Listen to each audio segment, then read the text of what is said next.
Dear GSL users, this is a message that every StarCraft fan loves to see in their sub box. It's how the Korean company Afrika TV communicates to their English-speaking fan base about match times and who's going to play, and stuff like this. And today they had a big announcement. They announced Code A, which if you look at the brief history of GSL, back when GSL first started it was just this huge bracket, single limb, and once they got their sort of stuff together and solidified the format, it was Code S and Code A, which were two tournaments, round of 32, and the top players in Code A would feed into Code S, and that was when Code S was like the hardest to get into. And then if we look at the Heart of the Swarm and into the Legacy era, Code S has actually shrunk a little bit, where instead of having 32 it went down to 24, and now the GSL Code S is getting pretty small, but it's the top of the top. And sort of the reason they do this is it's not because the game are dying or anything drastically bad is happening. It's because if you just go back and look at the history of day one of GSL seasons and in general the round of 32s, these were very obvious, oftentimes beat down groups where one player would very obviously advance and another guy would pretty obviously advance, and the other player was an obvious worst, was going to go 0-2-0-2, and the round of 32 matches were kind of low quality compared to the others, so they shrunk the GSL a bit, making it even more prestigious and hard to get into. And they brought back Code A in one sense, and this is the way that they did it. Instead of just these off-stream GSL qualifiers that no one ever has access to, whether it be replay or live stream, instead of that happening, they just shrunk the main GSL Code S and made it where these Code A matches, basically like the 24th through 16th best players, they sort of approximate, go into an epic struggle against each other at best of 5, 1v1 to make it into Code S. So these are great matches because if you just fuck these names a little bit, Beyond, GSL Champ, Special, Best Foreigner Terran, TRG, GSL Champ, SOS, multi-time BlizzCon Champ, Incredible Tactician, Dark, GSL Champ. I mean, these guys are not scrubs. 4GG, MSL Champ, who ran through fucking Flash and Jadong in the same bracket, Parting and Zest, two of the best Protoss players. This is incredible. These are some high-level matches, Code A. Usually when Code A was huge, it was sort of thought as like Tier B. It was the guys who weren't as good, like your Slayers, Yu-Gi-Oh types. And it was casted by Wolf and Kaldor. There were so many matches, they didn't even really have time for Nick and Dan to do it all. I think at some point Nick and Dan did it all, but it was really too much work.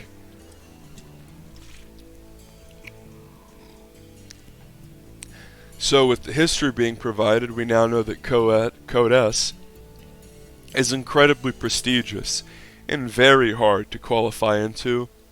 You know, don't be doom and gloom about them shrinking the GSL a little bit to keep it really high quality. Just imagine if they still had like 32 players. Like, the round of 32 would be a fucking joke and sort of a waste of time. This way, you really have to win huge matches just to qualify. And these guys still had to play these qualifiers, a lot of them just to get into Code A, and a lot of them had made it into Code S in the past and had lost before the round of 8. So without further ado, let's get into the matches. It is worth noting talking about GSL history, because it is the most prestigious tournament that everybody cares about. Also, I've been very sick lately, and I haven't been able to cast, and my voice is sort of fucked up.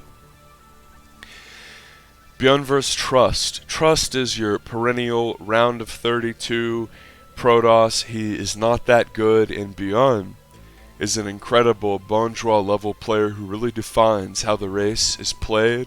Incredible micro, won a title while he was teamless, a legitimate Bonjour level guy in his era before he went to the military in 2017. No matter what sort of race you play, even if you're a TOS player or you really like Trust as a player for whatever reason, you know, he's not really popular, but you've really got to root for Bjorn here, and he is the heavy favorite. I would almost be certain Beyond would win, but this guy has severe wrist issues and oftentimes can just fall apart in series because of the extreme pain in his wrist. And those series are just so brutal to watch. You don't often think of esports as a game that, or a sort of thing like traditional sports where debilitating injuries can cause you to fall apart mid-game. You have guys with wrist issues like MVP that have to retire or take time off, but mid-game having a guy buckle. We of course remember that Super Tournament series where Beyond went up 2-0 and fell apart against a really good Zerg because of his wrist. That's just terrible. I hate to watch that. This just makes me so sad. So let's just hope that Beyond, I don't know whether it be like he puts Icy Hot on his wrist and takes a few Tylenol or like maybe even better painkillers or a couple shots, but he's got to do whatever it takes to get through these matches. Cortisone, I don't know, I'm not a doctor, but you got to tank through that shit. You can't be pausing the game to rub your wrists. It's just, it gives your opponent the edge mentally. You get up 2-0 and it's like he's pausing. Holy shit, you like can't micro. Okay, well, feeling good about this. Let's just play macro games. I'll wear him down. I don't want to see that. I want to see Beyond at his best. But Beyond definitely is favored here versus Trust. I would say a 3-0 or a 3-1. It would be really weird if Trust was in the GSL Code S. Especially as small as it is. Creator, formerly of Prime, versus Juan, aka Special, aka Anna Prosser, Kitty, Major. The Mexican Terran that everybody likes, Juanito, so talented, looking very good. He played a series versus a very good player the other day, and it was Puck. He played Puck, aka Nina. Still Puck in my brain. I've been a fan of Puck since 2012 when she played those Root qualifying clan matches versus Fitzy. So it's weird to call her Nina in my brain, but yeah. Juan played these really excellent matches online versus Nina like 2 days ago from when I'm recording this. He looked very crisp, looks in great shape, very mentally sharp, really good macro behind his micro. And for someone who's been watching StarCraft consistently for about a decade now, I've seen a ton of streams on Afrika and on Twitch where it's a Korean guy, a Code S level Korean guy, no webcam, no commentary, and you're just watching the gameplay and you're really focused on the gameplay exclusively. And one thing that always jumped out at me about the Terrans is how no matter how crazy the forward engagement was, they would always be able to focus on macroing at home so quickly and snap back to the front. That's something foreign Terrans have really lacked. And Juanito was just so razor sharp with that in these matches I watched versus Nina. I really think he's going to win this match versus Creator. Creator is an old school name, known for his double upgrade style in 2011. Really, he's a guy who has fallen out of favor, and even though he's still a solid Korean, he's not one of these insidiously powerful SOS, stats, zest, really scary Zound type guys. He's good, but he's just a step below, There's a reason he's in Code A. Whereas Juan, I think, is legitimately a Code S level Terran consistently, even though he is a foreigner. And if you look at foreigners over the history of StarCraft 2, in the Americas, plural, meaning that Canada and Mexico is included, Terran has been the weakest race for foreigners, and Juanito has been the best Terran. And it's really not even close, because he's been one of the best foreigners overall. And most of the good foreign players play Zerg. If you look at the history of the game, Rhett, Idra, Raynor, Serral, lots of really good Zerg players.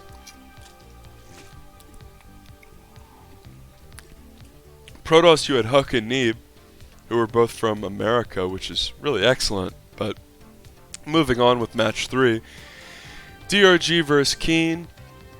DRG is a TVZ sniper, which means his best matchup is versus Terran. This is a player who excels with Mutiling Baneling. That's where he made his bones in the GSL that he won versus Marine King.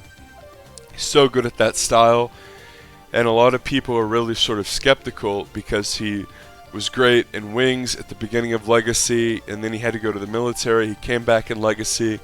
Very hard for people to recover from that extended break, and a lot of people, especially back in 2010, 2011, sort of speculated once a Korean guy has to do his mandatory military service, he'll never be the same as a pro gamer. He would have fallen off.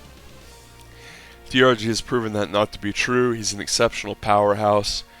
I expect him to do well versus Keen, who is a player very similar to Alive, another Terran player, where you sort of consider his style and his ability. If you were to put him in a team full of only other foreigners, he'd just be really, really good.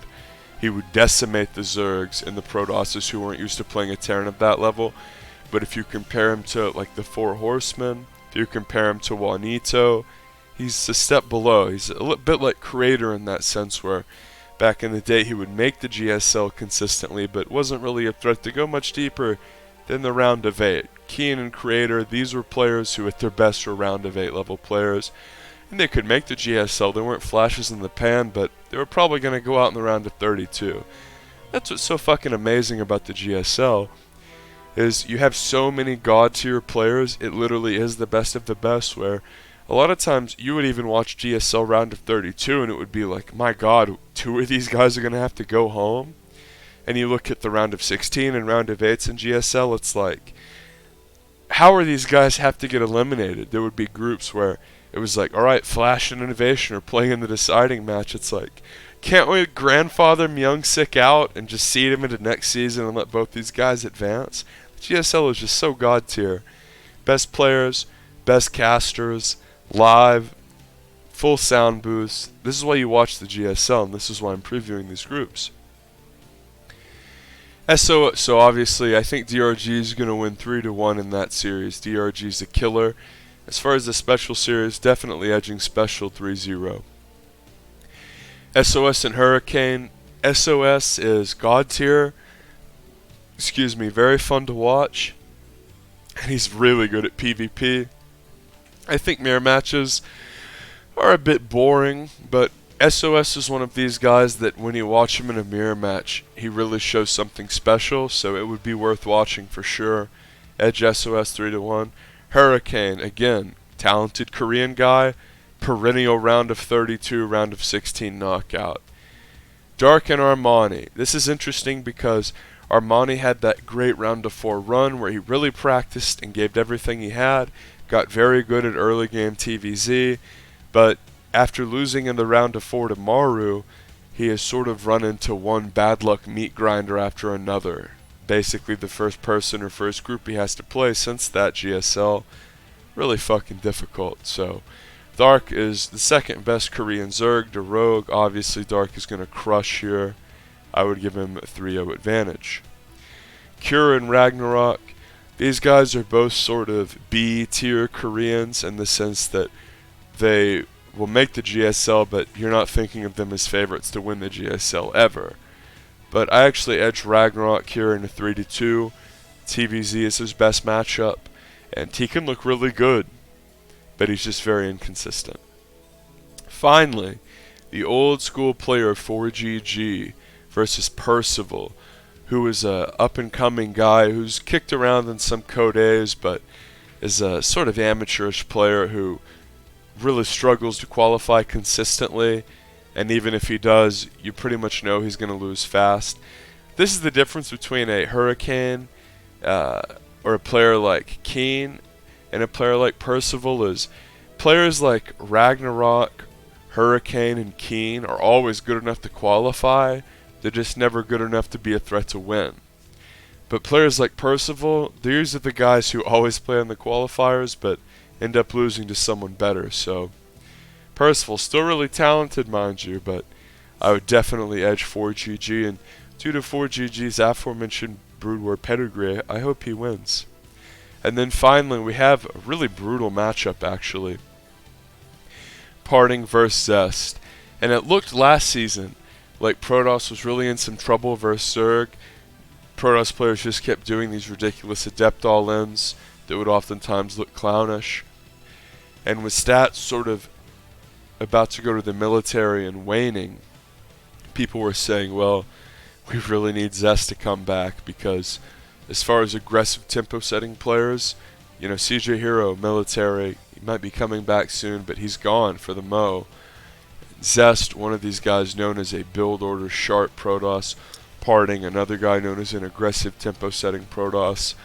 And other than Zaun, Protoss looked a little bit lost for a Zerg. And I know that might sound weird considering the Super Tournament Finals, but if you just go back and watch like the last 50 PVZs in the GSL, it's weird. And it's just very sad to me that Parting and Zest have to face each other because both of these guys should be in the GSL, straight up. I mean, I honestly wish that Zest and Trust would switch spots, because Beyond should crush Trust. Or maybe even one of these players, Cure or Ragnarok. It just sucks because both Parting and Zest deserve to be in Code S. I'm going to predict a 4GG 3-1, and I'm going to predict a Parting 3-2. But man, as far as PVZ is going to go, let's just hope it's not another browbeating of adept builds. It just sucks that Parting and Zest can't both make it in because Protoss really needs both of them against Zerg specifically. So, alright, guys, this is it. This has been the video. See you later. Sub for more.